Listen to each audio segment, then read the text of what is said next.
é pôr este grupo junto. É possível fazer isso de várias maneiras. Dá para adicionar este pedacinho, depois este outro aqui. Mas a Union Carbide escolheu fazer de uma só vez, em uma única reação. Agora, está mais barato e potencialmente mais limpo. Portanto, com mais vantagens. A desvantagem é que o agente químico que precisamos para produzir isso é metil-isocianeto, um agente extremamente perigoso.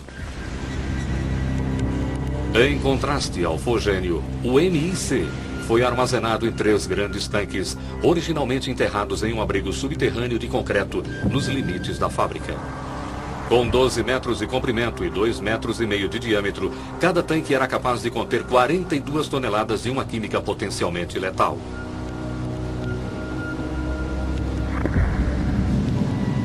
Ao mesmo tempo que o fogênio, o famoso assassino, era mantido em pequenas quantidades, o MIC era armazenado em uma escala que poderia matar milhares.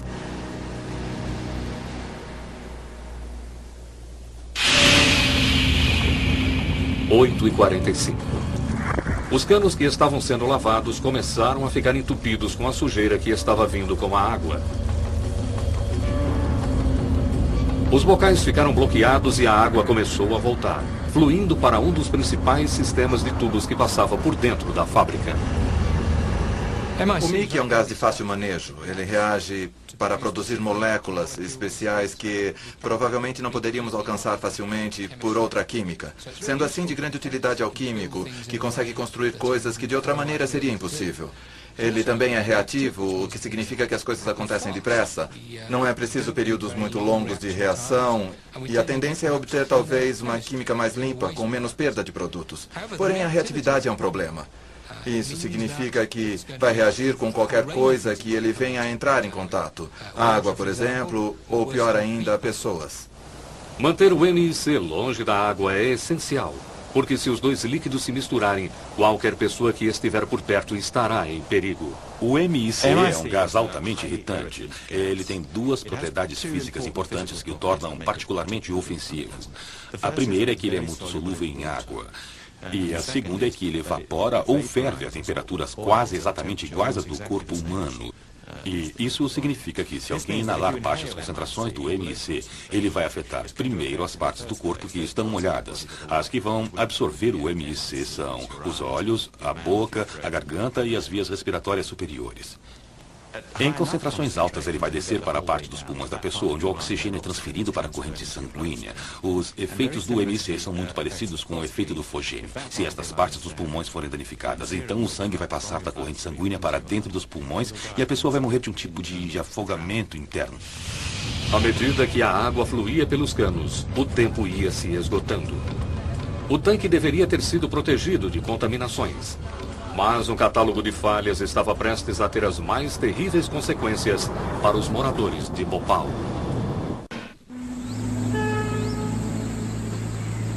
A tragédia de Bhopal aconteceu quando cerca de 35 toneladas do agente químico letal chamado metil-isocianeto reagiram com a água e evaporaram.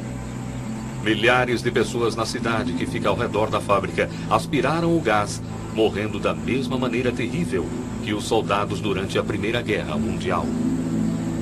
A tragédia deveu-se a uma incrível combinação de circunstâncias.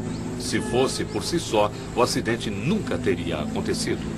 Em termos de projeto de indústrias químicas, há realmente 2 tipos de segurança.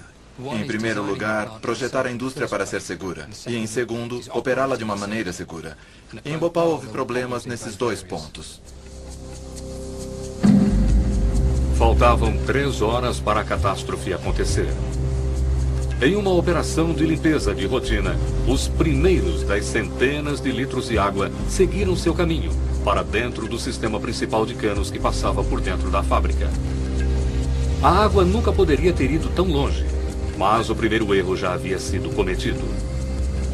Existia um procedimento de segurança para isolar as seções de canos antes deles serem limpos. Um simples disco de metal, chamado anteparo, é inserido na junção dos canos, e os parafusos são fortemente apertados até que se consiga um selo impenetrável. Incrivelmente, este procedimento quase sempre era ignorado em Bhopal. A instalação de um anteparo como este leva Umas 2 horas. E é preciso usar uma roupa protetora, porque quando a pessoa afrouxa os parafusos dessas junções, existe a possibilidade de os agentes químicos espirrarem nela. Se um desses disquinhos de aço tivesse sido inserido dentro do processo de canos, este acidente possivelmente não teria acontecido. Por volta das 9h30, a água já estava correndo livremente pelas centenas de metros de canos que separavam a fábrica principal da área de armazenamento do MIC e de seu conteúdo mortal. A tragédia ainda poderia ter sido evitada, mas só se os medidores da sala de controle da fábrica fossem confiáveis. Quando esta fábrica foi projetada, os seus equipamentos eram provavelmente os melhores de toda a Índia. O passar dos anos e a falta de manutenção contribuíram para que os instrumentos apresentassem falhas de leitura de tempos em tempos, o que provavelmente fez com que os operadores e os funcionários não levassem a leitura muito a sério. O MIC é mantido sob pressão com um gás inerte para evitar que qualquer coisa entre no tanque. Mas por 6 semanas, o medidor de pressão tinha lido 0. Era de se supor que aquele medidor estivesse com defeito.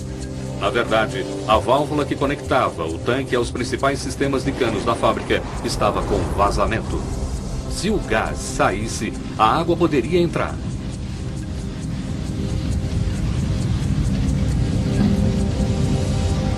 Mas por volta das 10 horas, a contaminação já havia começado. A reação do MIC com a água gera o dióxido de carbono como um de seus produtos. Também gera calor. É claro, o calor começa a aquecer a mistura. É uma reação isotérmica, como nós a chamamos. O que eu vou fazer aqui é uma reação parecida, que obviamente usa materiais muito mais seguros.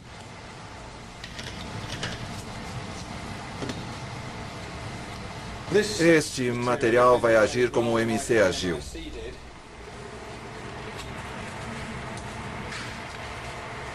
O material que eu estou adicionando seria a água que foi para dentro do receptáculo.